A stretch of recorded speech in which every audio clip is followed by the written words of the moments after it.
Ada 7 hukum semesta. Istilahnya kan kosmik. Jadi alam semesta ini ada 3 rumusan hukumnya. Yang pertama apa? Yang pertama ada the law of vibration. The law of vibration itu segala sesuatu itu bergetar. Tidak ada yang diam. Getaran-getaran dalam frekuensi yang sama akan saling menarik. Kegembiraan akan menarik kegembiraan yang lain. Nah, fokuslah secara konsisten terhadap pikiran tertentu, maka akan menarik getaran yang sama. Jadi the law of vibration itu kita ini bergetar terus. Ini menjelaskan bergetar ini mungkin tidak mudah. Kita ini kan sebenarnya tidak diam. Coba teman-teman perhatikan pikiranmu, perasaanmu, intelijensimu. Ini kan kerja terus. Ya dari luar kelihatan diam, tapi di dalammu itu kan rame terus. Nah, itu mungkin mudahnya ya, jenis getaran. Engkau sedang berada di frekuensi mana? Mungkin engkau sedang marah-marah, mungkin engkau sedang senang, mungkin engkau sedang gelisah, mungkin hari ini engkau sedang bingung karena vaksin, mungkin hari ini engkau sedang gelisah karena sekelilingmu sedang pembatasan ketat karena pandemi. Mungkin ini kan sebenarnya dirimu itu sedang bergetar. Nah, the law of vibration itu vibrasi yang sama akan saling menarik atau akan menggetarkan energi atau menggetarkan vibrasi yang dekat dengan dirinya. Jadi kalau kita gembira, sekeliling kita akan hawanya gembira.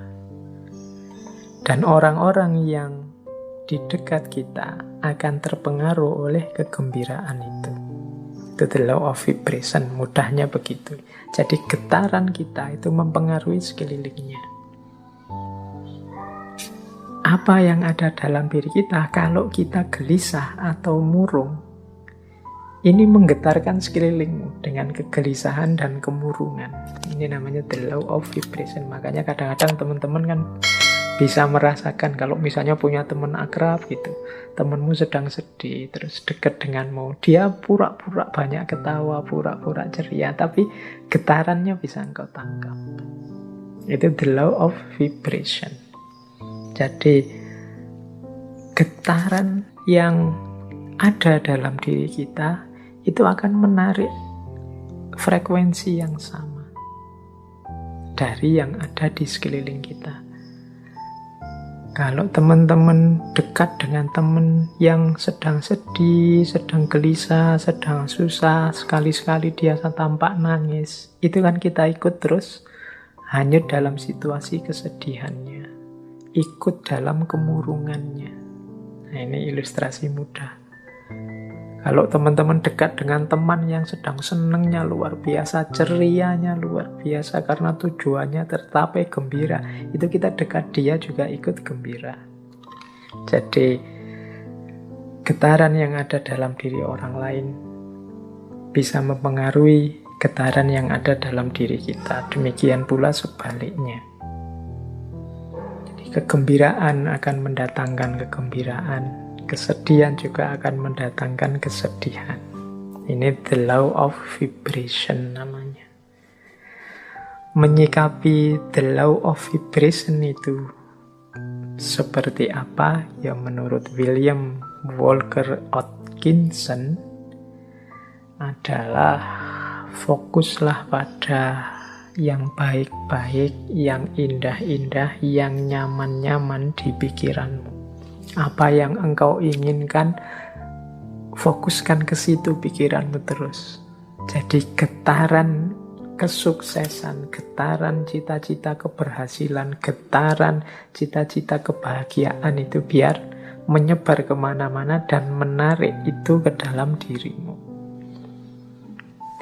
Yaitu, ayo mikir yang positif-positif saja. Ayo menginginkan yang baik-baik saja. Ayo mengharapkan yang nyaman-nyaman saja, yang damai-damai saja. Loh, itu nanti itulah yang akan hadir karena tertarik oleh getaran keinginan kita, getaran yang ada dalam diri kita. Itu namanya the law of vibration. Itu hukum yang pertama. Jadi carilah frekuensi yang bagus, getaran yang bagus dalam dirimu, dan hidupkan itu biar mempengaruhi sekelilingmu. Yang pertama itu cosmic law, yang kedua the law of relativity. Dalam hidup ini berlaku hukum relativitas. Relativitas mungkin tidak persis sama seperti relativitasnya Einstein. Tapi relativitas di sini adalah mudahnya begini. Tidak ada sesuatu yang bisa kita pahami sampai kita hubungkan dengan sesuatu yang lain. Apakah itu tentang sifat, nilai, kualitas, atau artinya sesuatu dan lain sebagainya, itu kita akan susah memahami kalau kita tidak menghubungkannya dengan yang lain. Itu namanya the law of relativity. Ilustrasi mudahnya, misalnya sampean mau menilai saya, Pak Faiz itu wajahnya seperti itu masuk kategori ganteng apa jelek? Itu kan susah kamu jawab, mungkin ya sungkan barang, tidak berani ngomong. Tapi mudahnya itu, kalian ngerti saya cakep apa jelek, itu kan ketika dibandingkan, dihubungkan dengan yang lain. Mungkin dengan wajahnya orang lain, kalau dihubungkan dengan yang lebih cakep, ya saya tidak ada apa-apanya. Tapi kalau kamu cari yang lebih drop, jauh lebih jelek, mungkin saya ya masuk kategori ganteng. Itu the law of relativity. Indonesia ini negara yang nyaman, maju, atau negara yang terbelakang, mundur? Itu jawabmu mesti susah, karena parameter bisa macam-macam orang bikin. Mudahnya apa? Relatif, relate-kan dengan sesuatu yang lain. Jadi jawabannya mestinya, kalau dihubungkan dengan negara ini kita masih terbelakang. Tapi kalau kita sambungkan dengan negara ini ya masih lumayan. Kita masih tergolong lebih maju. Itu namanya the law of relativity.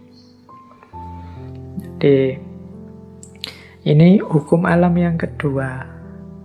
Nah, maksudnya apa William Walker ini menunjukkan the law of relativity? Ya,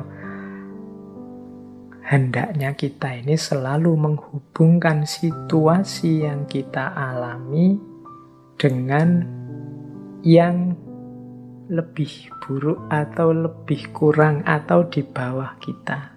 Tujuannya apa? Biar kita bersyukur. Semua kegelisahan, ya mungkin tidak 100% lah, sebut saja 90% kegalauan, kegelisahan kita hari ini itu muncul karena kita merelasikan diri dengan sesuatu yang lain, yang lebih tinggi, lebih bagus, lebih sukses, pokoknya lebih segalanya dari kita. Akhirnya kita tidak mampu untuk bersyukur. Mau bersyukur itu lebih berat karena kita melihat hidup kita ini serba kurang. Kita salah mencari relasi, menghubungkan diri kita dengan apa. Karena tiap hari mungkin engkau melihatnya artis siapa, atau melihatnya tokoh siapa, atau kiblatmu orang besar siapa, itu terus orang kaya siapa, itu terus orang sukses siapa, itu terus, sehingga ketika menengok dirimu yang lahir hanya pesimisme, underestimate, merasa betapa tidak berharganya dirimu dan lain sebagainya, akhirnya tidak bisa bersyukur. Nah, untuk bisa bersyukur, ingatlah the law of relativity tadi.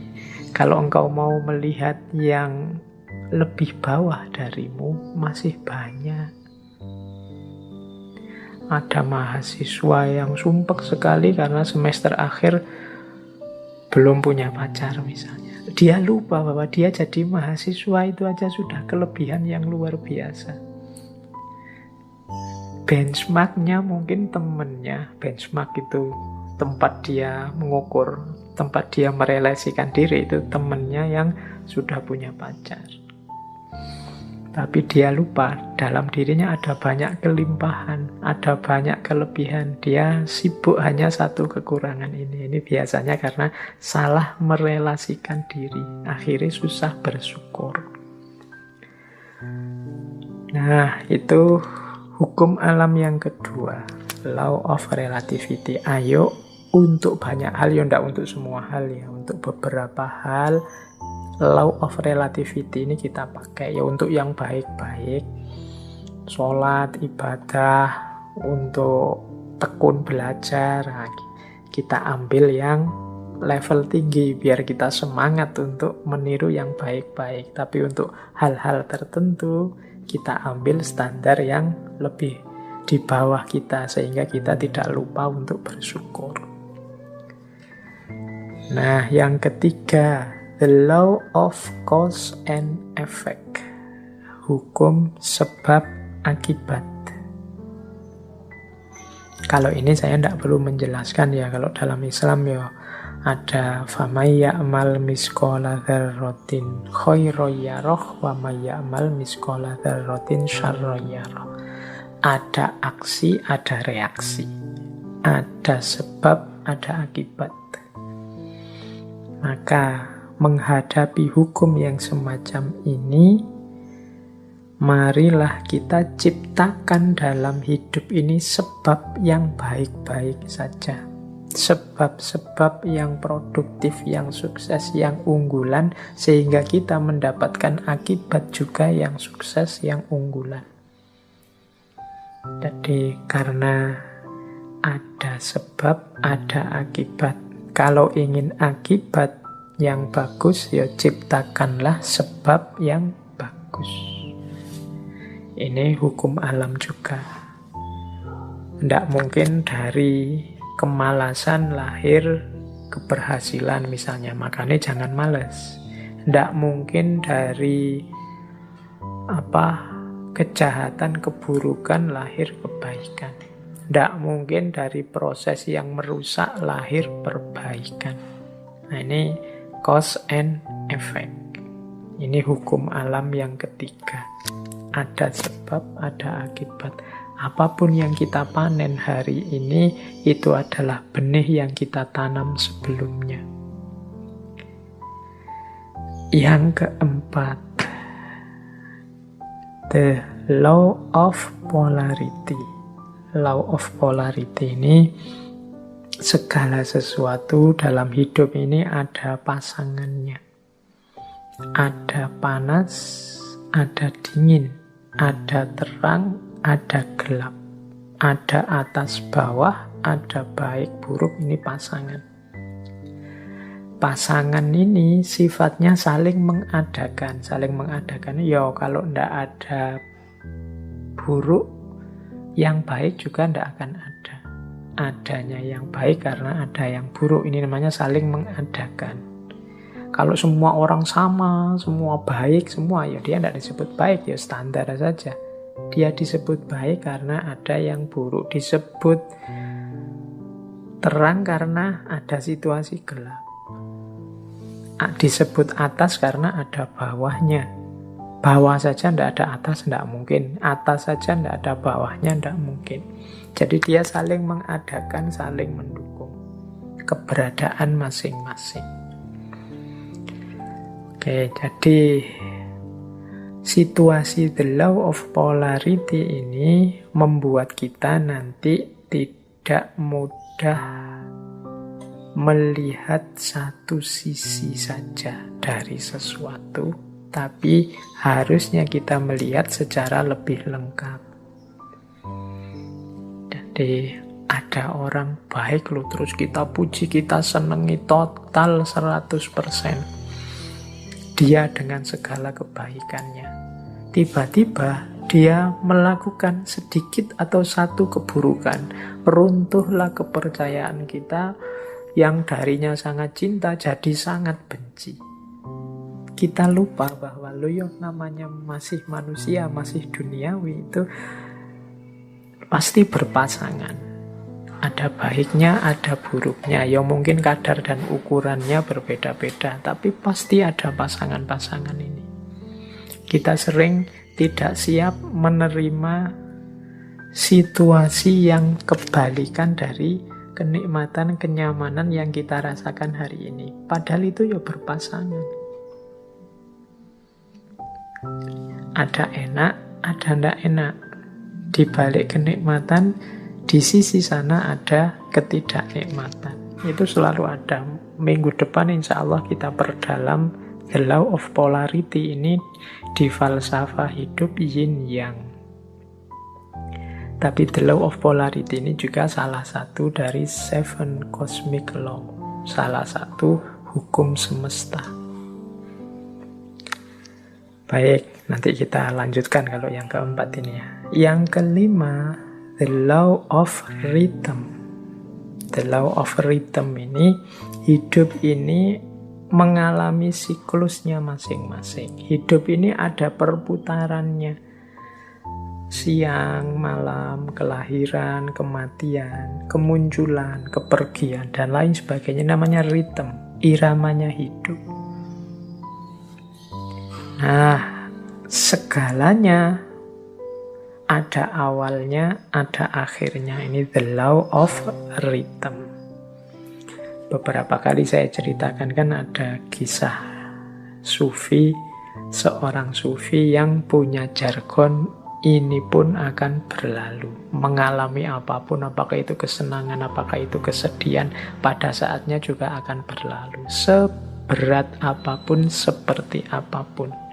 Termasuk pandemi ini, dia ada awal kehadirannya, pasti nanti ada akhir kepergiannya. Itu the law of rhythm.